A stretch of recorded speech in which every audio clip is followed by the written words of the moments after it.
ونعوذ بالله من شرور أنفسنا ومن سيئات أعمالنا من يهده الله فلا مضل له ومن يضلل فلا هادي له أشهد أن لا إله إلا الله وأشهد أن محمدا عبده ورسوله لا نبي بعده اللهم صل على محمد وعلى آل محمد كما صليت على إبراهيم وعلى آل إبراهيم إنك حميد مجيد الحمد لله ألف بيننا وألف بين قلوبنا فأصبحنا وأمسينا بنعمة الإيمان ونعمة الإخوان ثانيا صلاة وتسليما على نبينا محمد صلى الله عليه وسلم الذي هو أسرتنا وقدوتنا إلى يوم الآخر اللهم اجعل جمعنا جمعا مرحوما وتفرقنا بعد تفرقا معصوما اللهم اغفر لنا ذنوبنا ولوالدينا وارحمهم كما ربونا صغارا.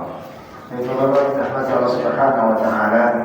Alhamdulillah pada hari ini Allah Subhanahu wa taala kembali memberkati kita di dalam kajian ini.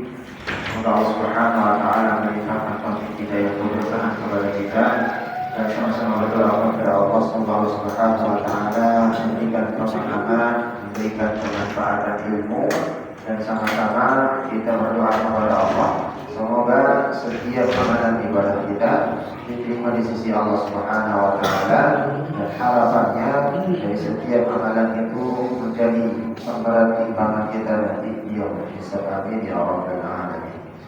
Bapak rahmati Allah Subhanahu wa taala, pembahasan terakhir kita di pekan yang lalu yakni tentang haramnya tamimah atau mencari kesembuhan dengan hal-hal yang diharamkan Allah.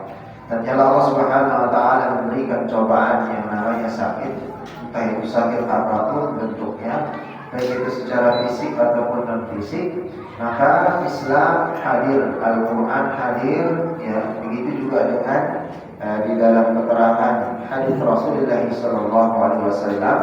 Dan kalau ada penyelewengan dari sisi akidah, penyelewengan dari sisi cara mencari kesembuhan yang berbentuknya menjadi na'udzubillah kesyirikan kepada Allah, maka Al-Quran dan Rasulullah SAW hadir sebagai solusi. Sunnah-sunnah baginda Rasulullah SAW yang antara doa-doa yang diajarkan itu bagian daripada solusi selain mencari kesembuhan sesuai dengan ketentuan syariat, yakni diantaranya mencari kesembuhan melalui jalur medis yang sesuai dengan keilmuannya.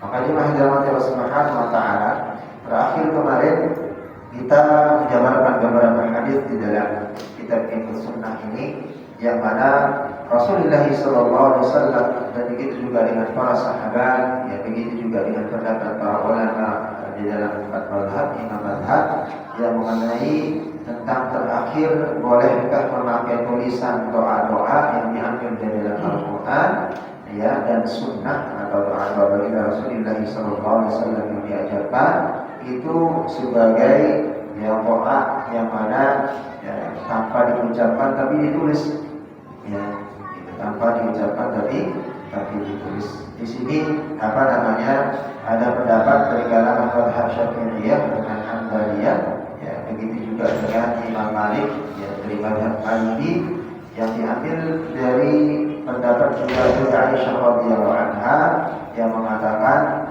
bahwa ya pendapat ini dipegangnya atau benarnya atau sahihnya sanad daripada hadis Amr, ya Abdullah bin Amr yang mengatakan idza bazi'a ahadukum fi naumi falyaqul a'udzu bi kalimatillahi tammati min ghadabihi wa 'iqabihi wa syarri ibadihi wa min hamazati syayatin wa ayyuhur fa innaha la tadurru.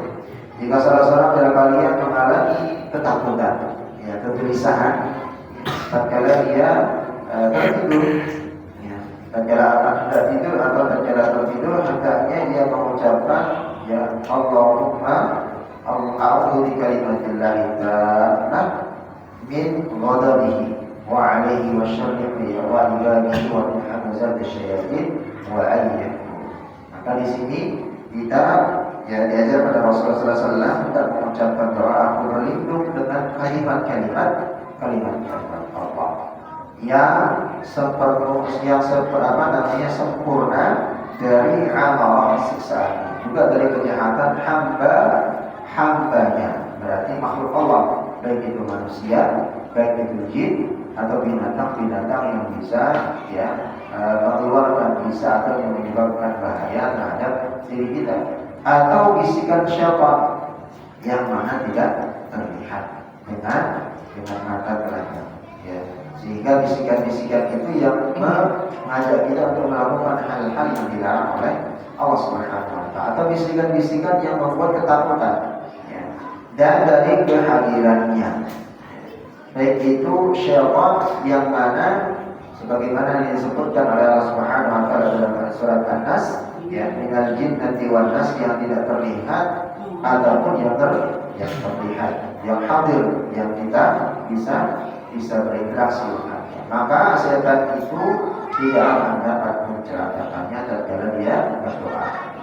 Maka Abdullah bin Umar mengajarkan doa ini kepada anak-anaknya yang paham, yang bisa membaca dan bisa menghafal, yang mengerti. Sedangkan terhadap anak-anaknya yang masih kecil, ya, Abdullah bin Umar itu menuliskan doa ini, ditulis di sebuah kertas, ya, lalu dikalungkan di lehernya. Jadi ditulis lalu dikalungkan di lehernya. Ini riwayat Imam Abu Dawud, Nasa'i, At-Tirmidzi dan Al-Hakim. Menurut At-Tirmidzi, hadis ini adalah hadis yang gharib, ya. Gharib itu, ya, termasuk dari hadis yang sedang, yang menurut Al-Hakim, ya, yang sanadnya hadis ini adalah sahih. Pendapat ini dipegang sebagian juga dari kalangan sahabat dan imam mazhab, di antaranya Aisyah radhiyallahu anha. Begitu juga dengan mazhab di mazhab Maliki, ya, sebagian imam Asy-Syafi'i, mazhab Syafi'iyah, ulama Syafi'iyah. Begitu juga dengan mazhab Hanbaliyah. Sedangkan Ibnu Abbas, Ibnu Mas'ud, begitu juga dengan Hudzaifah, dan satu tersisa dari kalangan mazhab, yakni mazhab Hanafiyah. Tapi tadi sebagian dari mazhab Syafi'i, ulama Syafi'i mengatakan itu sahih, tapi sebagian ulama Syafi'i dengan Imam Ahmad mengatakan pendapat ini tetap tidak boleh, yakni menuliskan dan mengalungkan, ya. Akan tetapi kembali kepada niat. Tatkala niatnya adalah dia meyakini tulisan itu atau kalung yang dikalungkan itu yang memberikan mudarat dan manfaat, maka ini mutlak tidak boleh. Tapi tatkala dia sadarkan karena Allah tetap Allah yang menyembuhkan, Allah yang melindungi, Allah yang tempat bergantung, yang kalimat iyyaka na'budu wa iyyaka nasta'in, memohon permohonan dan seterusnya kesembuhan, begitu juga dengan kelapangan rezeki dan seterusnya, maka benda tersebut hanya tulisan saja. Tapi Allah yang mutlak menyembuhkan dan memberikan mudarat dan manfaat. Ini kira-kira bisa dibedakan ya, Pak, ya. Jadi jangan sampai nanti salah kaprah. Boleh, ya, kita membacakan doa-doa dari air, ya, siapapun itu tak mesti harus datang ke kiai, tapi memang ada riwayatnya yang mengatakan atau kita bertawassul dengan orang yang soleh, yang taat. Dia yang kita minta berdoa di atas air yang kita bawa, tapi jangan meyakinkan atau meyakini air itu yang menyembuhkan. Air itu air hujan, doanya orang soleh. Padahal secara tertulis dalam hadis ini, siapapun yang berdoa, kita sendiri tatkala anak sakit atau kita sakit, kita yang berdoa, ditiupkan di air, ya. Kalau kita membaca beberapa ayat yang kita yakini, yang kita hafal, yakin Allah yang menyembuhkan, maka itu bisa menjadi jawab, bisa menjadi obat. Jadi itu bagian daripada taat kepada Allah, bagian daripada yang memang disunnah. Lalu berikutnya jemaah Allah Subhanahu wa Ta'ala, ya, larangan orang yang sakit tidak boleh tinggal bersama orang yang sehat. Nah, ini yang kemarin sering kita temukan tatkala pandemi, ya, tatkala pandemi, yang COVID ataupun penyakit apapun yang termasuk menular, maka Islam ya dari jalur Rasulullah SAW melarang orang yang sakit itu satu ruangan dengan orang yang sehat, karena khawatirnya nanti bisa menularkan atau bisa memberikan penyakit yang baru terhadap keluarga atau orang-orang terdekat yang sehat. Ini berkaitan tentang penyakit yang menular.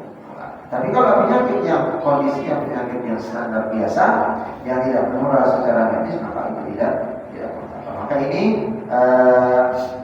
di dalam Islam Rasulullah SAW menegaskan bahwa penderita penyakit menular itu ya tidak dibolehkan atau dilarang tinggal bersama orang-orang atau keluarganya yang sehat. Ya, tapi tidak diasingkan, tetap diberikan motivasi itu jangan sampai dikucilkan. Akan tetapi bagaimana anjuran dokter, oh ini yang tidak boleh, seperti misalnya handuk, seperti misalnya sikat gigi, seperti misalnya tempat makannya, minumnya dikhususkan dan seterusnya. Maka ini bagian daripada kehati-hatian dari Islam itu mengajarkan. Apa kata Rasulullah SAW di hadis? La yuridanna mumridun ala muslim. Orang-orang yang sakit tidak boleh mendatangi orang-orang yang sehat dan tinggal bersama. Jadi orang-orang sakit tidak boleh mendatangi orang-orang yang sehat dan tinggal bersama. Khususnya yang dimaksud di sini ya penyakitnya digolongkan. Begitu juga Rasulullah SAW mengatakan la adwa wala fiyarah. Tidak ada penularan dan tidak ada pertanda jelek. Ya, kalau tidak ada penularan atau tidak ada pertanda jelek, maka ini boleh, ya boleh dia bersama dengan keluarga atau orang-orang yang dicintai. Yang berikutnya juga sama, ya, larangan keluar atau masuk di daerah yang dimana daerah tersebut terkena wabah. Nah ini dasarnya MUI kemarin fatwakan bahwa suatu kampung, kecamatan, kelurahan atau satu perumahan, tatkala memang itu satu sesuai dengan kapasitas pemerintah sekian orang yang terjangkit, maka harus lockdown. Ya, karena ini ada dalil.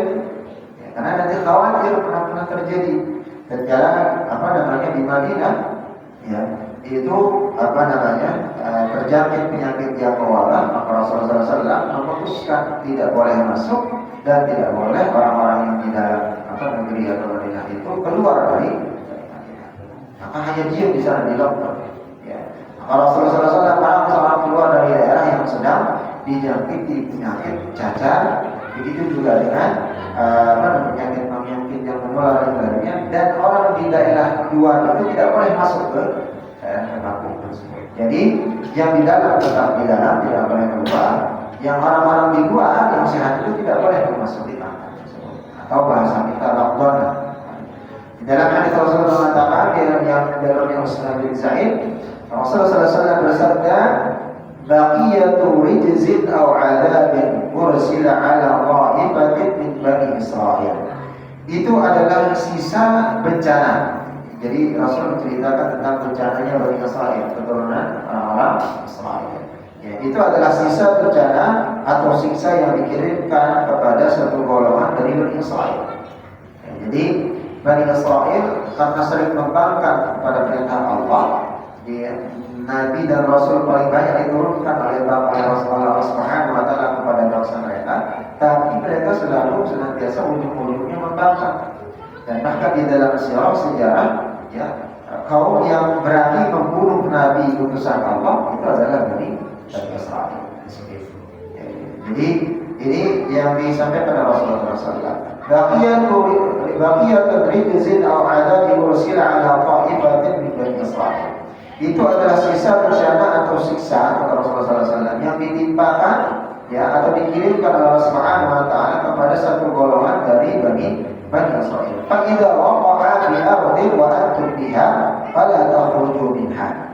Apabila ia berjangkit, ya, atau dia menularkan pada suatu daerah dan saat itu kalian berada di sana, maka jangan keluar dan jangan masuk ke dalam daerah tersebut. Ya, fala takhruju minha wa idza waqa'a bi ardin wa lastum biha fala tahbitu 'alaiha. Sebaliknya, jika ia sedang berjangkit di suatu daerah dan kalian berada di luar, maka jangan masuk ke daerah tersebut. Jadi kalau dia di suatu daerah itu ada terjangkit di sana, jangan di dalam daerah itu jangan keluar. Begitu juga kalau dia kondisi orang-orang yang terjangkit di dalamnya, maka orang-orang di dalam itu jangan masuk ke daerah tersebut. Maka ini perikatan Rasulullah SAW. Maka Ibnu Abbas meriwayatkan dari Umar bin Khattab radhiyallahu anhu. Ya, dia pergi ketika ke Syam. Ketika itu Ibnu Abbas meriwayatkan ketika Umar bin Khattab pergi ke Syam. Ya, ketika itu sampai di daerah yang namanya Sarawi, para panglima perang adalah utusan ya, untuk membebaskan atau menjadikan beberapa daerah itu untuk bisa ya, taat kepada Allah Subhanahu wa taala sampai di daerah Sarawi, yakni ya, panglima perang yakni Abu Ubaidah bin Jarrah, salah seorang sahabat yang mulia. Abu Ubaidah bin Jarrah panglima perangnya ya pada masanya Umar bin Khattab. Maka dan begitu juga dengan para sahabat yang lainnya menemui dan melaporkan bahwa wabah penyakit sedang berjangkit di Syam. Di Syam itu sudah lagi menyebarnya wabah penyakit. Tatkala itu, ya panglima perang Abu Ubaidah al-Jarrah itu tatkala akan memasuki di sana, maka dikabarkan. Maka langsung Umar berkata, ya, yang memberikan perintah, ya panggillah orang-orang muhajirin, ya angkat. Ya, yang pertama, angkatan pertama. Jadi orang-orang muhajirin angkatan pertama itu yang tatkala dipersaudarakan oleh Rasulullah SAW. Kemudian Umar meminta pendapat mereka. Mereka menyampaikan bahwa wabah sedang terjangkit di Syam. Maka mereka mengurungkan ya masuk untuk memasuki Syam. Maka Abdullah bin Auf ya yang sejak tadi tidak kelihatan karena ada urusan muncul lagi ya dan berkata, dia memberikan pendapat. Ya. Saya punya sesuatu tentang masalah ini, kata Abdullah bin Auf. Sebagaimana Rasulullah SAW bersabda, "Idza sami'tum bihi fil ardin fala taqdamu alaihi." Jika kalian mendengar wabah itu berjangkit atau menular di suatu daerah, maka jangan kamu masuk ke tempat itu. Jangan masuk ke tempat itu, kata Rasul. Wa idza waqa'a bi ardin wa antum biha fala takhruju diraran minhu. Dan jika kalian sedang berada di daerah yang terjangkit, maka jangan sekali-kali ya kalian keluar dari tempat tersebut. Jadi lockdown. Orang yang di luar tidak boleh masuk, yang dari dalam yang terjangkit tidak boleh keluar. Karena itu cara memutus mata rantai penyakit tersebut yang menular tersebut. Nah ini sudah ada di zaman Rasulullah SAW tentang hal tersebut. Begitu juga dengan kita. Tatkala di tengah-tengah keluarga kita ada yang misalnya penyakit konteks yang menular seperti contohnya yang ringan itu cacar, ya yaitu cacar air, cacar kering, ya biasanya kalau di sekolahan pasti dipulangi, ya kalau sekolah-sekolahan yang memang sekolahan besar pasti jadi dipulangi karena khawatirnya menularkan kepada anak-anak yang lain. Jadi itu memang aturan dan ini juga ada di Rasulullah SAW. Nah kita di rumah pun harus memprotek. Kalau kondisi imun kita bagus, aman. Tapi kalau kondisi imun dari sebagian keluarga itu kurang bagus, maka ini harus diperhatikan. Seperti baju yang dia pakai, handuk yang dia pakai, minuman dan seterusnya.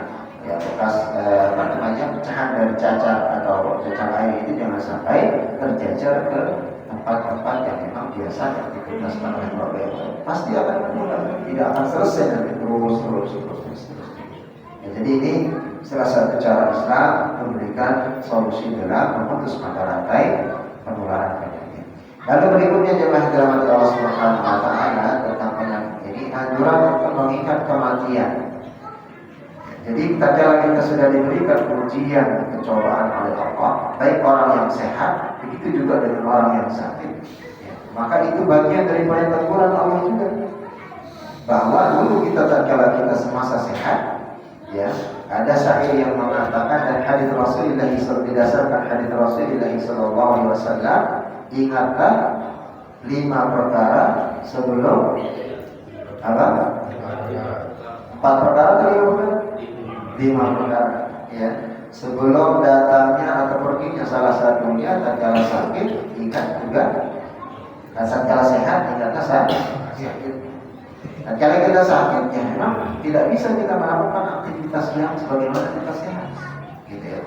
Maka di sini Rasulullah SAW menyampaikan Maka tatkala kita kondisi sehat, begitu juga tatkala kita dalam kondisi sakit, maka mengingat kematian dan kembalikan diri dengan amal kebaikan. Akan tetapi Islam dalam hal ini Rasulullah SAW memampukan dan bahkan melarang seseorang itu berdoa karena misalnya sakitnya sudah bertahun-tahun, berdoa, ya Allah segerakan aku ini. Itu dilarang.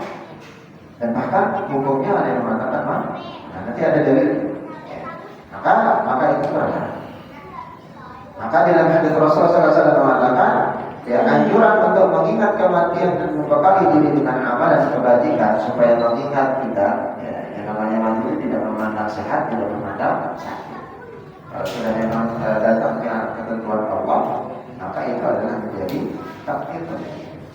Maka di sini Rasulullah SAW mengingatkan kepada kita, ya, aksaruhum biqaulil maut, maka perbanyaklah, ya, untuk senantiasa mengingat kematian. Yaitu orang-orang yang paling sering mengingat mati atau wafat atau dzikrul maut wa asyadduhum isti'dadan lil maut.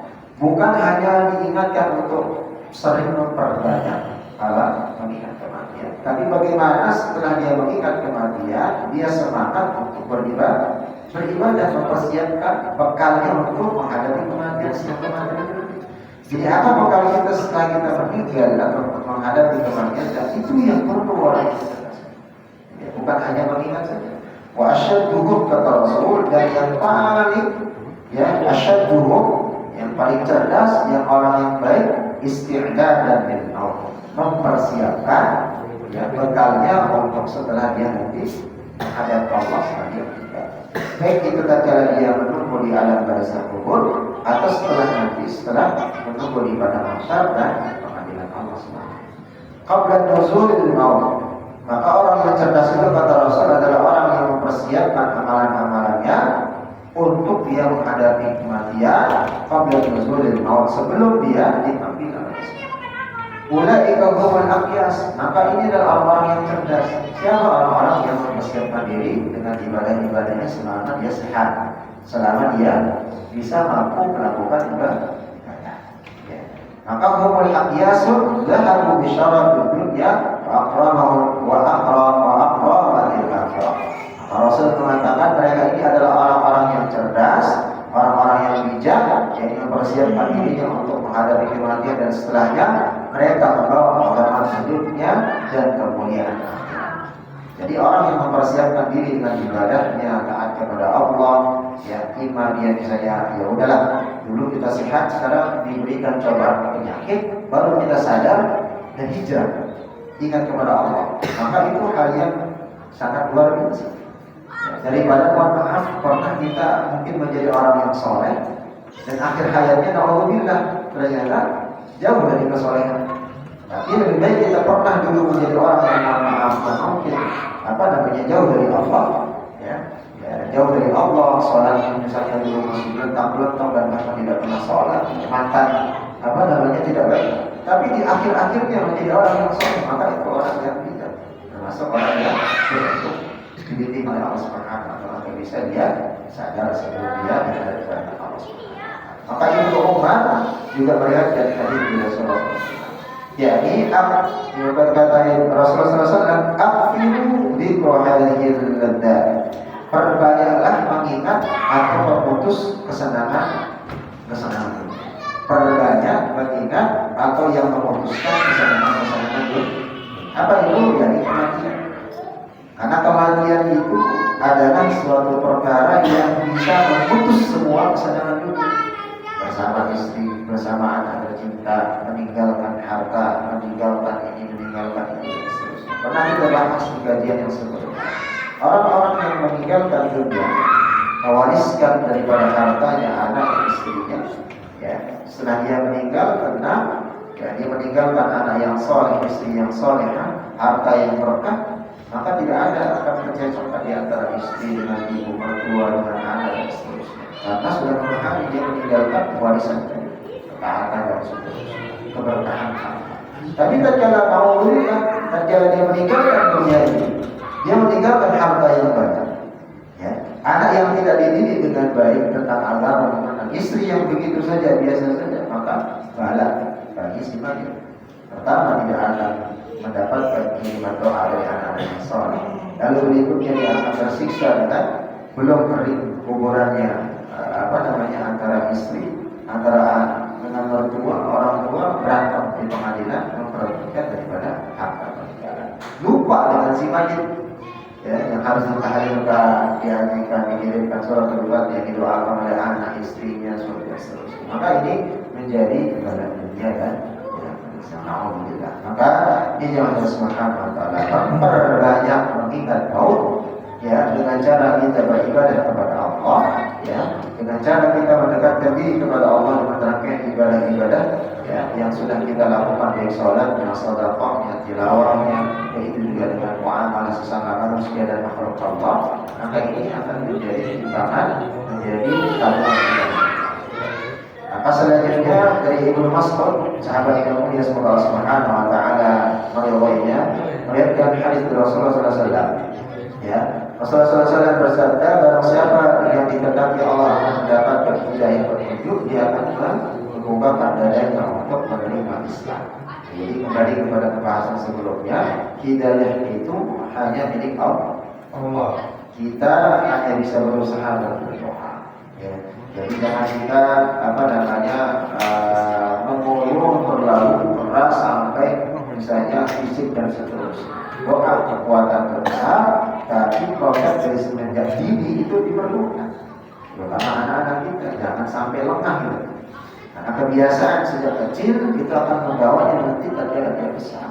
Tapi tatkala bapak-bapak lengah, tatkala dia masa-masa kecil dengan remajanya, ya sudah. Ya, tinggal menunggu hidayah Allah, kekuatan doa saja. Gitu ya.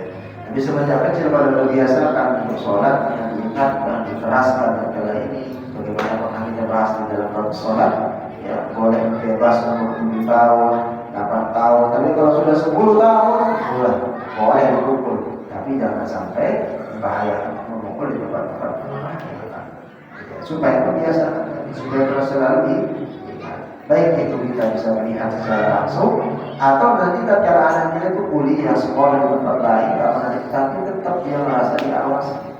Karena terbiasa dari dengan sholat subuhnya, bangun pagi, jadi itu juga dengan subuhnya dan seterusnya, asar dan isya. Maka hal ini sangat penting untuk bisa kita perhatikan. Maka di dalam hal ini di dalam sebagian yang kita sebutkan dalam surat Al-An'am, yang bahwa sesungguhnya Allah Subhanahu wa taala, ya, barang siapa Allah Subhanahu wa taala kehendaki untuk mendapatkan hidayah petunjuk, dia akan membukakan dadanya untuk menerima Islam. Itu adalah di dalam surah Al-An'am 125. Dan Rasulullah sallallahu alaihi wasallam, ya, bersabda, "Idza dakhala an-nurul qalbi infasaha wa sharaha qulub." Ya, jika cahaya telah masuk ke dalam hati seseorang mendapatkan hidayah, dia akan terbuka dan menjadi lapang. Maka dulu mereka akan berkata apa? Mereka akan mengatakan hal lidzalika min alamatin yu'rafu biha. Maka mereka akan mengatakan, apakah bisa diketahui melalui tanda-tanda? Jadi bagaimana tanda-tanda orang yang mendapatkan hidayah? Qala Rasulullah SAW mengatakan, al-inabatu ila daril khulud wa tanahhi an daril khulud wal isti'dalu lil mauti qabla al-qabr. Maka tanda-tanda orang yang mendapatkan hidayah kata Rasulullah SAW itu ada beberapa tanda. Pertama, ya, yaitu dia fokus untuk negeri akhirat yang kekal. Jadi kerjaan ibadah terus. Ya. Jadi dia mementingkan dunia akhir. Tatkala dia berusaha, berjualan, berdagang, tatkala ajal selesaikan semua tinggalkan. Maka dia beribadah. Fokus dia. Lalu yang kedua adalah tandanya orang mendapatkan hidayah adalah tidak terbebani oleh dunia yang penuh dibuat. Jadi dia sudah meninggalkan dunia dan dia memahami isi dunia karena sudah terbiasa dengan dunia gemerlap, bahwa ini tipu semuanya, hanya sesaat saja. Kalau pepatah mengatakan untuk mendapatkan surga itu, ya, dengan gratis, ya, dengan hal-hal yang ente tidak perlu biaya-biaya terlalu mahal. cukup dengan satu tasbih berzikir, cukup dengan mengucapkan istighfar sebanyak mungkin, cukup dengan meluangkan waktu berwudu gratis di masjid mushola, sholat, ya, cukup dengan membuka mushaf berhenti sejenak atau dia membuka HP-nya tilawah Al-Quran bersedekah. Tapi apa? Neraka itu dihias dengan hal-hal yang mahal. Contoh, apa menyewa perukian di hotel, langsung dengan ada wanita hibur, tidak bisa dengan ratusan ribu, paling tidak dengan jutaan, bisa dengan belasan. Begitu juga dengan hal-hal yang lain, ya, memberi hal yang haram, minuman haram, tidak ada apa harganya seperti es limun, tidak ada harganya seperti air putih. Ya, semakin dia mahal harganya, maka airnya semakin dahsyat. Maka surga itu dihias dengan hal-hal yang murah, yang gratis. Tapi terkadang kita tidak memperhatikan.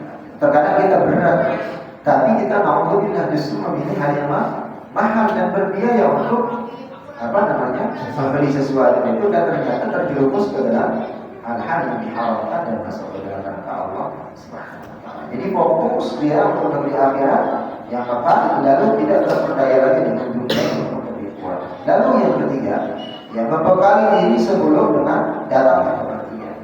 Jadi dipersiapkan dirinya, ya, dengan ibadah-ibadah yang terbaik, dengan muamalahnya kepada Allah dan manusia untuk mempersiapkan datangnya kematian.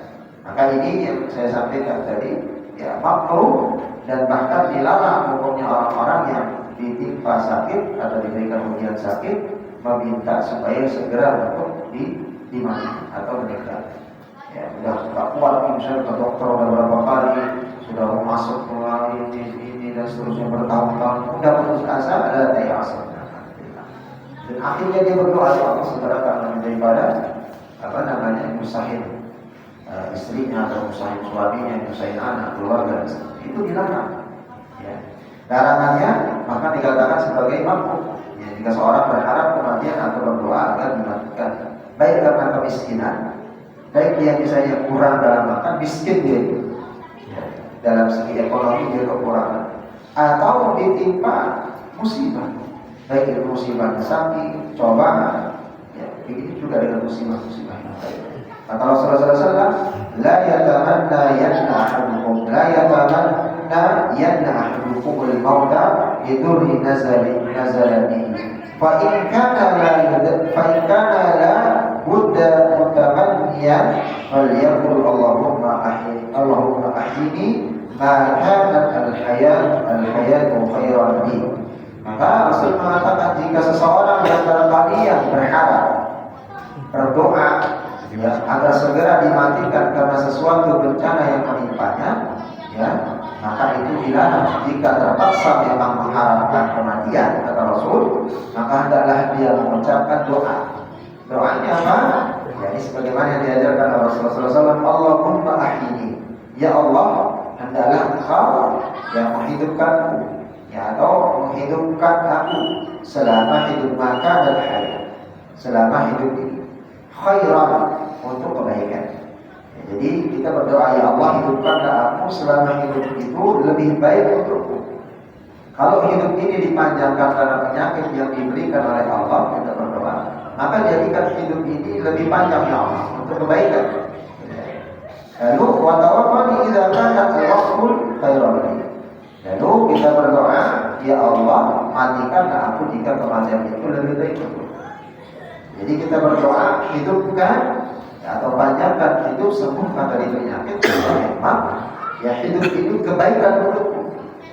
Tapi kalau memang nanti dipanjangkan umurnya oleh Allah, sembuh dia dari penyakit, tapi ternyata terjerumus lagi dalam dosa dan hal-hal yang diharamkan, maka itu sama halnya dia jatuh ke dalam jurang yang sama, tidak ada manfaat.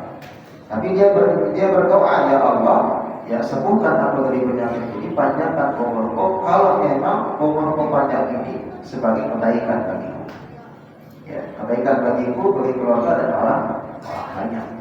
Tapi matikan aku, wa tawaffani idza kana al-waqtu khairan, kalau memang kematian itu baik bagiku, daripada menyusahkan orang. Misalnya kalau ukuran daripada kita akan terjerumus lagi kepada dosa-dosa yang lebih besar lagi sebelum kita sakit itu, maka doa ini menjadi musyawarah. Nah, ini juga sering saya sampaikan, sering saya mendoakan dan yang orang yang sedang seorang keluar atau menggunakan ventilator dan seterusnya di rumah sakit, di ruangan ICU dan seterusnya, yang sudah tidak bisa komunikasi dan seterusnya, ya memang doa terakhir. Kalau memang disembuhkan, ya Allah sembuhkan kebaikannya. Kalau memang kematian adalah yang terbaik dan kalau mencintai maka kami segera dan dibenarkan. Jadi adalah bagian dari hikmah yang diberikan oleh Rasulullah SAW akan meninggal. Maka ini didasarkan dengan hadisnya Ibnu Abbas, ya, bukan Ibnu Abbas, oleh Ibnu Abbas itu apa namanya, keluarga Rasul. Jadi ini pamannya Rasul, Abbas, ya.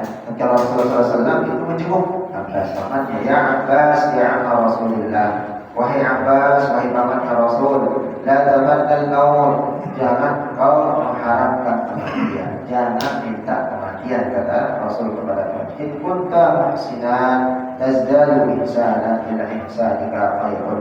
Kata Rasul, jika selama ini engkau telah berbuat baik, maka kebaikanmu akan bertambah dan itu lebih baik bagimu. Ya, wa in kunta musyian fa in ta'akhkhara tasta'tib khairun laka fala tamannal mauta. Ya. Kata Rasul menyampaikan kepada tamannya, dan jika selama ini engkau berbuat salah, ya wahai pamanku, maka jika kematianmu itu ditunda dan engkau meminta ampun, maka itu lebih baik bagimu. Kalau selama ini kamu salah dan kematianmu itu ditunda dan kau berdoa kepada dan kau meminta ampun kepada Allah dan diampunkan, maka itu lebih baik. Ketundaan itu lebih baik bagi. Karena itu janganlah mengharamkan kematian. Ya, pada tamannal maut, jangan mengharamkan kematian. Justru yang kita harap kesembuhan, supaya kita bisa ada kesempatan untuk bertaubat dan minta ampun kepada Allah Subhanahu wa taala. Tapi jika seseorang itu khawatir tidak bisa mempertahankan keimanannya, jadi dalam suatu kesempatan, ya, atau peperangan, ya, orang beriman berperang dengan orang-orang kafir, dia harus dihukum. Ya. Kalau tidak masuk ke dalam agama ini atau murtad dari Islam, maka akan ditembak hukuman. Maka bagaimana kondisi ini sama dengan kita? Tatkala kita khawatir misalnya, kita berdoa nanti akan disembuhkan Allah, ternyata kembali kepada lubang yang sama. Bahkan berbuat sesuatu yang dilarang Allah lebih besar lagi, bukan? Baik kemungkaran bagi dirinya, keluarganya, dan terhadap orang banyak. Maka ini di dalam Islam dibolehkan mengharapkan kematian daripada menjadi bala bagi dirinya, keluarganya, dan masyarakat luas. Maka ini berdasarkan hadis Rasulullah SAW yang pernah berdoa, Allahumma inni as'aluka fi'lal khairat wa tarkal munkarat wa hubbul masakin wa an taghfira li wa tarhamani wa idza aradta fitnata qaumin fa tawaffani ghayra mahmumin as'aluka hubbuka wa hubbu man tuhibbuk wa hubbu 'amalin yuqarribu ila hubbuk. Nah, ini doa sering kita dengarkan tatkala imam-imam di Masjidil Haram, ya, itu tatkala qunut berdoa, ya, ini juga sering harus kita doa, sering pakai ini, ya. Allahumma inni as'aluka bilal khairat wa munkarat, seterusnya. Ya, jadi artinya, ya Allah, aku mohon kepadamu agar aku dapatkan melakukan kebaikan, bermohon supaya bisa mampu melakukan kebaikan, ya, meninggalkan kemungkaran. Ya, jadi bisa berbuat kebaikan. Dan Allah juga kita mohon kepada Allah supaya bisa meninggalkan kemungkaran dan dosa, dan mencintai orang-orang miskin. Isi doanya, wa hubbul masakin wa taghfirani wa tarhamani, ya Allah, ampunkan segala dosaku dan rahmati aku. Ya, di sini kita meminta diampunkan dosa dan berikan rahmat Allah Subhanahu. Wa idza aradta fitnata qaumin fatawaffani ghayra mahsunin as'aluka hubbuka wa hubbu man yuhibbuk wa hubbu 'amalin yuqarribu ila yuhibbuk. Nah ini dasarnya doa terakhir ya. Maka kita minta juga engkau ampunkan dan engkau kasih yang memberikan rahmat. Seandainya engkau hendak melimpahkan azab ya kepada suatu kaum, maka aku memohon agar dimatikan dan tidak diazab. Jadi kalau negeri ini misalnya satu kampung diazab karena perbuatan satu orang, ya, ini kan sering terjadi di satu kaum. Ya, seperti kaumnya Nabi Lut. Ya, segelintir orang yang melakukan dosa, ya, kemaksiatan, maka satu kampung itu bisa dihanguskan oleh Allah. Allah berkata, maka kita meminta doa, kalau satu kampung itu kau azab karena perbuatannya, maka jangan matikan aku bersama dengan mereka. Jangan matikan aku dengan orang-orang yang kau azab karena dosa. Jadi kita tersendiri. Nah, ini doa. Dan berikutnya dari isi doanya ini, as'aluka hubbuka wa hubbu man yuhibbuk wa hubbu 'amalin yuqarribu ila wajhik. Maka aku memohon agar dimatikan dan tidak diazab, juga aku memohon cintamu dan cinta orang-orang yang mencintaimu. Jadi aku memohon agar aku mencintaimu dan orang-orang dan cinta perbuatan yang mendekatkan diriku kepada cinta. Ya, jadi ini perlu juga kita hafal, insyaallah nanti saya dulu supaya bisa setelah doa yang saling pada salat kita ucapkan. Lalu yang terakhir ya Subhanahu wa taala, ya doa dari Rasulullah SAW yang diajarkan ya bahwa Umar bin Khattab radhiyallahu anhu itu dalam buku Al-Muwatta itu pernah berdoa juga. Pada tadi doanya Rasulullah SAW yang diajarkan, dan sekarang doa Umar, Allahumma kadira sidni wa wada'ufat quwwati. Ya Allah, usiaku telah lanjut. Tatkala dia menjadi khalifah menggantikan Abu Bakar tua Mekah, dia berdoa, ya Allah, usiaku telah lanjut. Ya. Wada'ufat quwwati. Ya, tenagaku telah lemah. Ya. Jadi sudah lemah tenaga. Wa masyarakat wa ra'ayati. Begitu juga rakyatku sudah semakin luas. Ya, kekuasaan di zamannya Umar bin Khattab itu luar biasa. Ya, jadi penaklukan, penyadaran orang yang membayar zakat maupun lagi palsu juga sisa-sisa dari zamannya Abu Bakar itu semua diberantas. Ya. Faqirni ilaika ghairal muqayyi'in wa la muqyid. Ya, beliau berdoa, ya, tua sudah renta, tidak kuat, tenagaku sudah mulai melemah, rakyat dan daerah kekuasaan orang-orang yang menyembahmu semakin luas. Maka kembalikan aku kepadamu dalam keadaan tidak ceroboh dan lalai. Ini setelah Umar bin Khattab. Jadi dia khawatir di akhir hayatnya bisa ceroboh dan lalai. Maka ini pentingnya kita mempersiapkan daripada ibadah kita kepada Allah sebelum kita ada Allah Subhanahu. Allah insyaallah kita lanjutkan sedikit. Insyaallah kita lanjutkan kalau ada pertanyaan nanti di pada insyaallah kita lanjutkan. Baik, kita cukupkan kita sudah insyaallah. Subhanallah wa bihamdihi asyhadu an la ilaha illa anta astaghfiruka wa atubu ilaik. Assalamualaikum warahmatullahi wabarakatuh.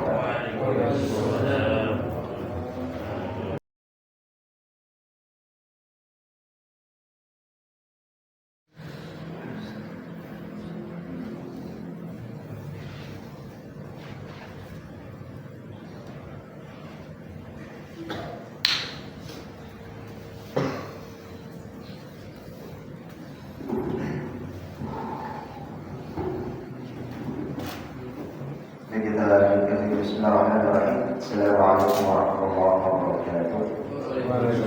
Alhamdulillah nahmaduhu wa nasta'inuhu wa nastaghfiruh wa nastahdihi wa na'udzu billahi min shururi anfusina wa min sayyiati a'malina. Baik, jemaah Allah Subhanahu wa taala, jemaah salat maghrib dan isya salat lihat. Semoga Allah Subhanahu wa taala menerima amalan kita dan kita yang berkah kepada kita yang berkah. Jika ada pertanyaan dari yang kita bahas tadi, ada yang mau disampaikan? Aman? Nah, insyaallah. Tetap insyaallah nanti di rekaman bisa didengarkan kembali, diperhatikan kembali insyaallah. Dan nanti kita masuk dalam keutamaan ya apa yang diberikan dengan umur panjang yang diisi dengan dengan amalan soleh. Begitu juga dengan amalan soleh sebelum meninggalkan dunia, ya, apa menjadi orang husnul khotimah. Ya. Begitu juga dengan anjuran tetap berbaik sangka kepada Allah Subhanahu Wa Taala, ya, berdoa, berzikir, dan begitu juga dengan amalan-amalan yang diperintahkan Allah kepada Rasulullah SAW yang melakukan sebelum sakaratul maut. Kita melanjutkan di tilawah sedikit di Al-Quran. Kita kemarin sampai surat di ayat berapa? Halaman berapa tadi?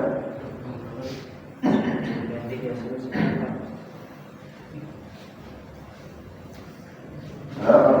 94 ya.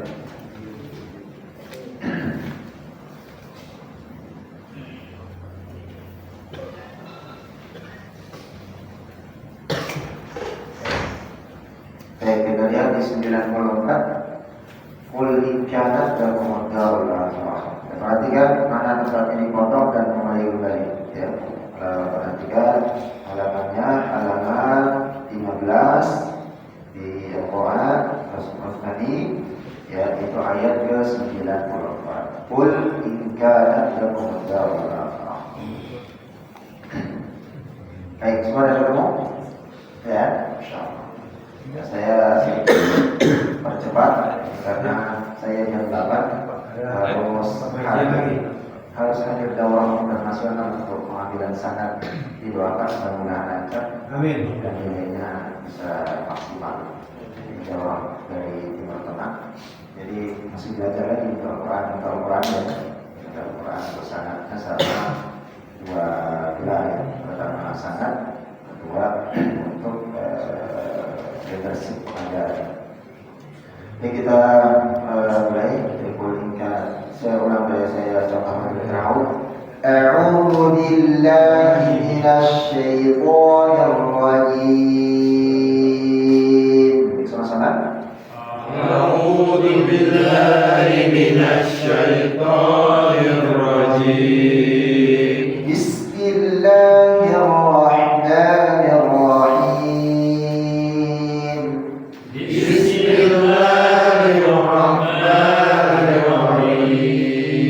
Qul in kanat lakumud darul akhiratu 'indallahi khalisatan min dunin nas.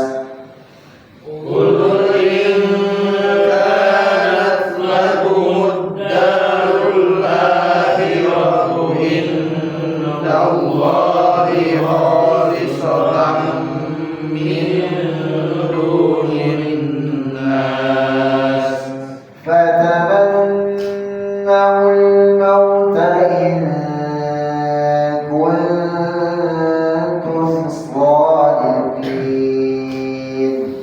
فتمنوا الموت إن كنتم صادقين. ولن يتمنوا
وما هو بمزحزحه من العذاب أن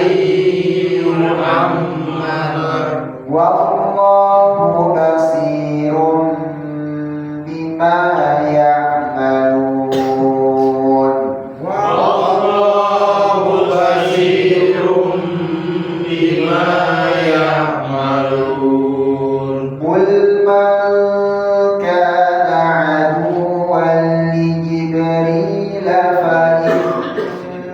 فإنه نزله على قلبك بإذن الله قل من كان عدوا لجبريل فإنه نزله على قلبك بإذن الله مصدقا لما بين يديه وهدى وبشرى للمؤمنين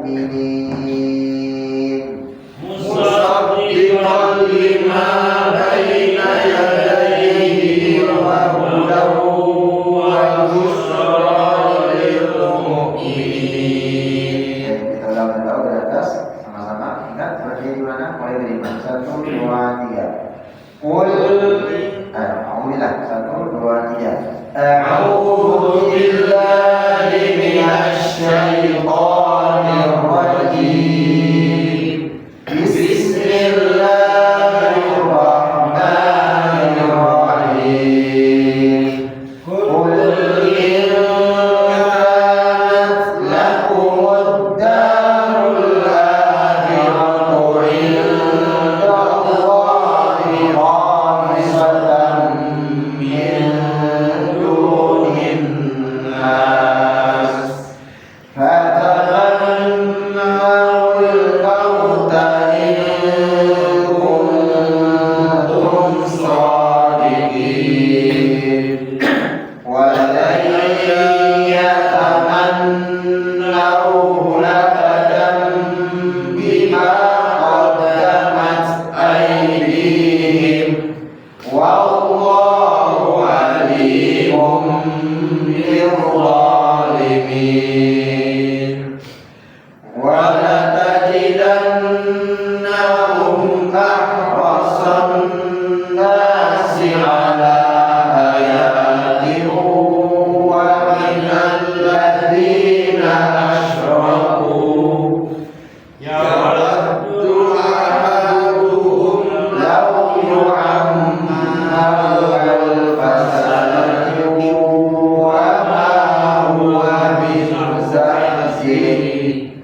وما هو بمزحزحه من العذاب أن يعمر والله بصير بما يعملون قل من كان عدوا لجبريل فإنه نزله على قلبك بإذن الله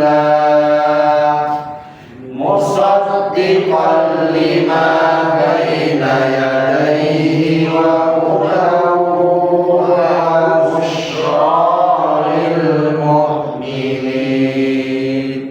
Nanti lagi di pekan depan ya, kita minta penjelasan satu-satu. Kalau Bapak bisa langsung kita praktikkan insyaallah. Baik, ada pertanyaan? Kita coba. Ada? Kita cukupkan kita sama-sama berdoa kepada Allah Subhanahu wa taala. Allahumma shalli ala Muhammad wa ala ali Muhammad kama shallaita ala sayyidina Ibrahim wa ala ali sayyidina Ibrahim fil alamin innaka Hamidum Majid. Allahumma ighfir lana dhunubana Allahumma ighfir lana dhunubana wa dhunuba walidina warhamhum kama rabbawna shighara warhamhum kama rabbawna shighara. يا حي يا قيوم برحمتك نستغيث أصلح لنا شأننا كله ولا تكلنا إلى أنفسنا طرفة عين يا حي يا قيوم برحمتك نستغيث أصلح لنا شأننا كله ولا تكلنا إلى أنفسنا طرفة عين اللهم تقبل دعاءنا اللهم تقبل تلاوتنا من تلاوة القرآن اللهم تقبل كل أعمالنا يا أرحم الراحمين ارحمنا يا أرحم الراحمين اللهم رب الناس أذهب البأس اشفنا وأنت شافي لا شفاء إلا شفاء شفاء لا يغادر سقما ربنا ظلمنا أنفسنا وإن لم تغفر لنا وترحمنا لنكونن من الخاسرين ربنا آتنا في الدنيا حسنة وفي الآخرة حسنة وقنا عذاب النار والحمد لله رب العالمين. Mohon maaf apabila ada yang kurang-kurang yang bersikap. Semoga Subhanahu wa taala kita semua berikan kesehatan di dalam rumah sakit yang tidak meninggal dalam penyakit. Semoga Allah Subhanahu wa taala menjadikan setiap kesabaran dan sakit itu menjadi pahala Allah Subhanahu wa taala. Amin. Mohon maaf. Assalamualaikum warahmatullahi wabarakatuh. Waalaikumsalam warahmatullahi wabarakatuh.